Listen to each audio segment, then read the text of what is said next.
A warning before you listen. What you are about to hear is not meant for children, nor for the faint of heart.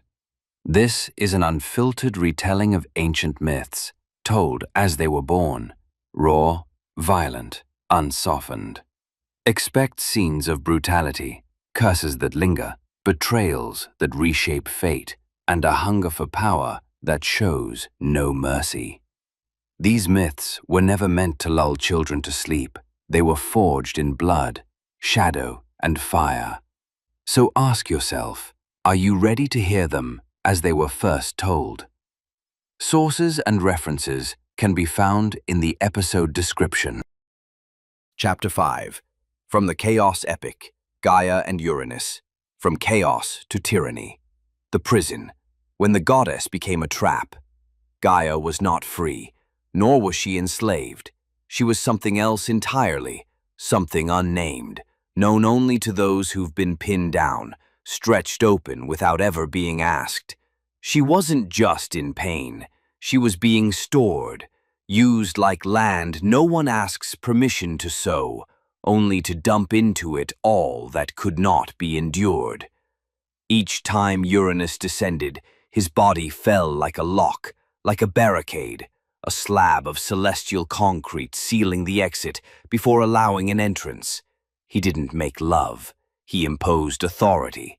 He poured himself into her like water into a sealed well, then rose again, never knowing, never caring, whether what lay inside was groaning, bleeding, begging, or hardening into stone. And Gaia, every time she tried to open her mouth, his weight closed it. Every time her womb stirred, with a child, a stone, a monster, the sky returned and buried it again. Her body had become a field forced into silence, though it pulsed with screams. Her womb boiled with voices that had never learned speech, with beings born and caged in the same moment, with heartbeats knocking against the walls of her belly, like souls knocking at coffin lids, buried alive. But the sky never listened. Every night Uranus came down like a nail hammered into wood, staking his claim, then leaving as if the earth were not a woman. Femininity, once a sacred power in her gaze, had become a curse, a map of flesh meant only to open, to widen, to swallow, and remain silent. And as time passed, Gaia began to harden. Every point in her body stiffened, every softness froze, every trace of womanhood clenched into a fist. She no longer knew whether she was a mother or a tomb. Was she a beginning of creation or a vault for everything the world feared? Her children, planted inside her without tenderness, did not cry for milk or warmth. They only wanted to be born. But they stayed inside, growing like roots of iron, tangled in her depths, twisting like veins in tortured flesh. Sometimes she thought one of them screamed, that a hand reached out, that one creature pressed its brow toward the surface. But then the sky would fall again and smother it all. Gaia had become more than a body. She had become a cell. The prison wasn't made of iron. It was her own flesh. Her place became a grave, her voice just an echo lost between the thighs of the sky. Every rib became a bar, every muscle a restraint, every breath an accusation. And night was the hour of humiliation. The time when the goddess should have been held was the time she was invaded. Each dusk, Uranus descended like a final wave, pressed his weight into her, and left behind something new. She never knew if it was a child, a curse, or a punishment.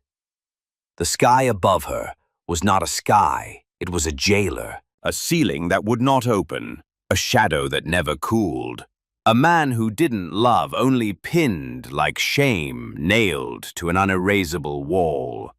And Gaia? She stopped crying. She started planning. When a soul is violated enough times, it stops craving mercy, it starts craving revenge. She began to think, to wonder how a womb, once a sanctuary of life, could become a factory of bombs, how motherhood could become a weapon, how a woman's fingernails could shape a blade. She started to imagine the shape of the knife, the sound of the cut, the day when the sky wouldn't descend, but fall. That is tension, no scream, no blood, just a woman planning. A woman who no longer wants freedom, but vengeance. This chapter of the epic has come to an end, but remember, what you've just heard is not a record of facts, but the echo of a myth, a story born from the imagination of the ancients, etched into the long memory of humankind. If this tale stirred something in you, if it opened a door to reflection or wonder, don't forget to support the channel and share the journey with those you love. And in the comments, tell us, which moment in this chapter struck you the most and why? We'll meet again in the next chapter of this audio odyssey through time. Until then, farewell.